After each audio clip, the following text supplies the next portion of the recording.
गहपुर हालामनि सिङाव थानाय खराइगुरि गामियाव बड'फा गोजोन थियारि सोलायनाय मावथांखि लानानै 13 बोसोर बैसो सिंनि जोलुर बादायनाय हाबाफारि लादों। बे हाबाफारिखौ बानजायदों बिस्वनाथ जिल्ला दुलाराय बर' फरायसा आफादा। गहपुर हालामनि सिङाव थानाय खराइगुरि गामियाव बड'फा गोजोन थियारि सोलायनाय मावथांखि लानानै 13 बोसोर बैसो सिंनि जोलुर बादायनाय हाबाफारि लादों। बे हाबाफारिखौ बानजायदों बिस्वनाथ जिल्ला दुलाराय बर' फरायसा आफादा। बेयाव हाबाफारि महरै आफादनि फिरफिला बिरहोनाय, बड'फानो बिबार बावनाय आरो मुंख्लंफोरनो बिबार बावनाय आरो गेलेग्रा फोथार बेखेवनाय हाबाफारि लादों। बे हाबाफारियावनो गाहाय आलासि महरै गणेश बसुमतारी आरो बे हाबाफारियाव गोबां जर'खा आलासि आरो माननि आलासि बिथांमोनहाबो नुजाथिफैयो। दिनैनि बे मेलावहाय बाहागो लानानै सारा माबायदि गोजोननायखौ फोरमायनो? दिनैनि जे बिस्वनाथ जिल्लानि जे जोलुर बादायलायनाय आन्डार 13 नि बियो दिनै फाइनाल गेम। बे फाइनाल गेमा जाहाथे मोजां जायो आं बेखौ हास्थायदों। आरो लोगोसे फैबाय थानाय समाव जों मिरु दुलाराय बर' फरायसा आफादहा बड'फा मिशन फर सास्टेनेबल चेन्ज बड'फानि जे गोजोनथियारि मावथांखि बेखौ जोङो अल आसाम लेभेलाव जोङो डिस्ट्रिक्ट वाइज बेखौ आन्डार 13खौ जोङो खुंगोन आरो बे खुंनायाव जाहाथे बिस्वनाथ डिस्ट्रिक्टनिफ्रायबो बाहागो लानो हायो आं बेखौ खावलायग्रोबाय। फैबाय थानाय समाव जोङो बड'फानि जे सिमां जों बेखौ जे आबुङै मावनो जों नाजागोन आरो जे आन्डार 13 दे फुटबल बेखौ जोङो डिस्ट्रिक्ट लेभेल जोङो जन वाइसआव जोङो बेखौ होनो सानदों। फैनाय जि सेप्तेम्बर दानाव जों होगोन। बेनिखायनो दा जायफोर डिस्ट्रिक्टफोरा सालायबाय थादों आन्डार 13 गेमखौ बेनि जोबनायनि उनावनो जोङो सेप्तेम्बर दानाव जोङो आन्डार 13 फुटबल बेखौ जोङो होगोन।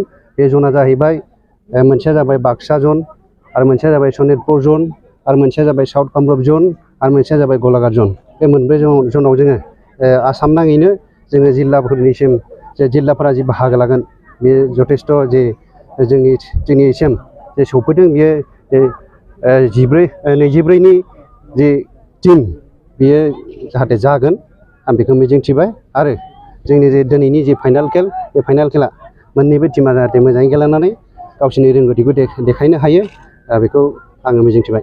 गेलेनायजों लोगोसे मा मा बिथांखिखौ मोननो हायो? गेलेनायजों लोगोसे जों बेखौनो जे उन्दै उन्दै गथ'फोरा जे आन्डार 13 निफ्राय जे गेलेनानै बिसोरनि जे हेल्थ कन्डिसना जाहाथे मोजाङै जानांगोन आरो फरायनायजों लोगोसे बिसोरनि जे फरायनायाबो दावगानांगोन आरो गेलेनायाबो दावगानांगोन।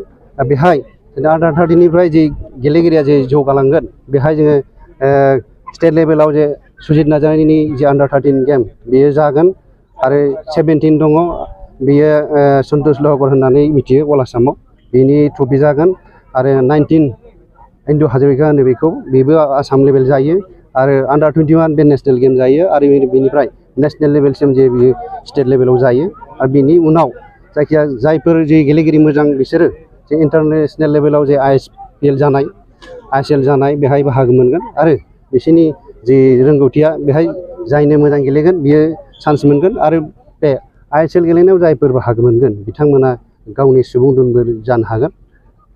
जोंनि जि बर' माहारिनिफ्राय जों बेखौ हास्थायदों। फैबाय थानाय उन्दै उन्दै गेलेगिरिफोरखौ मा खावलायबाय? फैबाय थानाय समाव जे जायफोर गेलेगिरि बा जोंनि गामि ओनसोलनि जे गथ'फोर दङ बिथांमोना जाहाथे गामि ओनसोलाव थानानै जाहाथे फरायनाया मोजां जायो आरो लोगोसे जे फेग्रा मुवा बिनिफ्राय जाहाथे जानगाराव थानो हायो आरो लोगोसे गामि ओनसोलनि जे बिमा बिफाफोरा जाहाथे मोजां जोथोन लानो हायो आरो फरायनायाव मोजां जानो हायो गेलेनायाव मोजां जानो हायो आं बेखौ हास्थायदों। दानि समाव फरायनायखौ माखासे सुबुङा लाइमोनफ्रा दोननानै फरायनाय आरो फेग्रा मुवा लानायाव बांसिन गोसो होनायखौ नुनो मोनदों। दा बेयावहाय गार्जेन आरो न'खरनि आरो जोंनि लाइमोनफोरखौ मा खावलायहरनो सानो सार?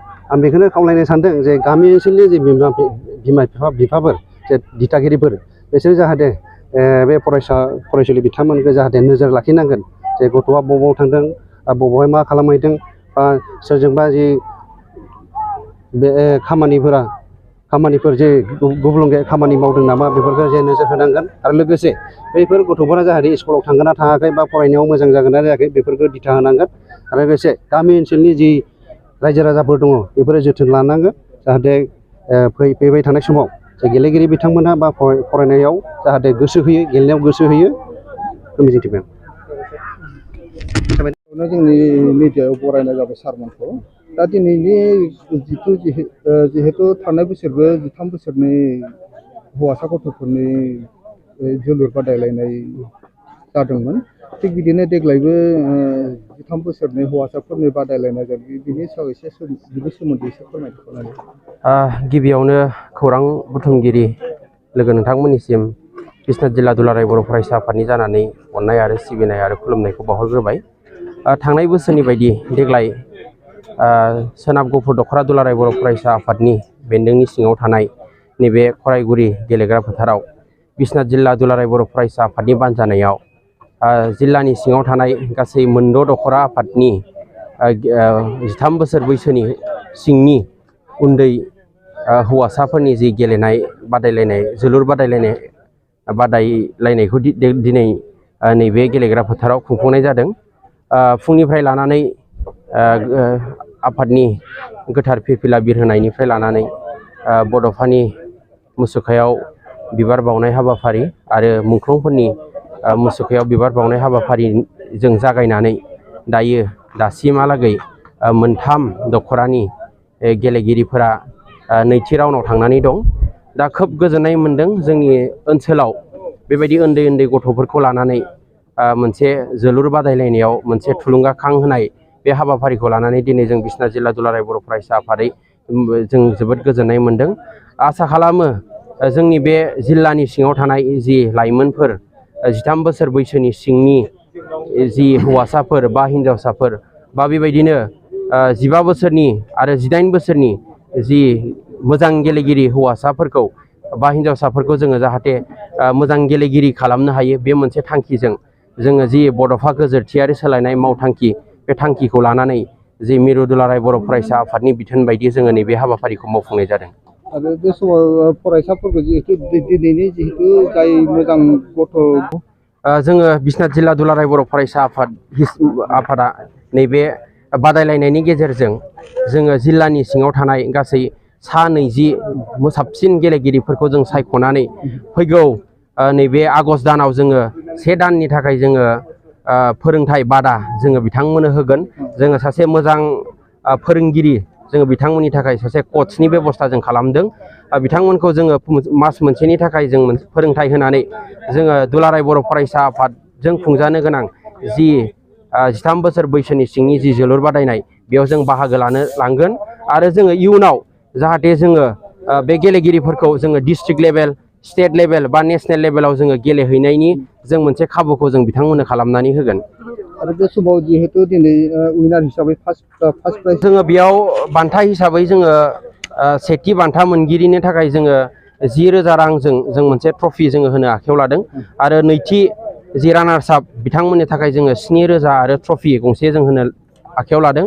आरो बिनि अनगायै जोङो जोंनि जि नैबे बादायलायनायनि गेजेरजों जाय साबसिन गेलेगिरि बिथांनो जोङो 1,000 रां होनानै गंसे ट्रफिजों जोङो बिथांमोननो जोङो गथायनो थांखि लादों।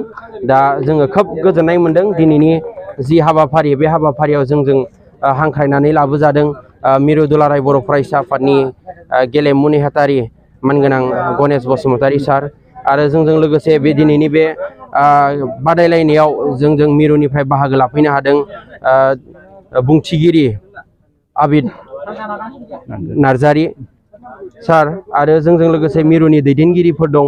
जोंनि ओनसोलनिनो नेहाथारि निजोम बसुमतारी सार दं आरो सोलोंथाइ नेहाथारि सोमावसार बसुमतारी दं।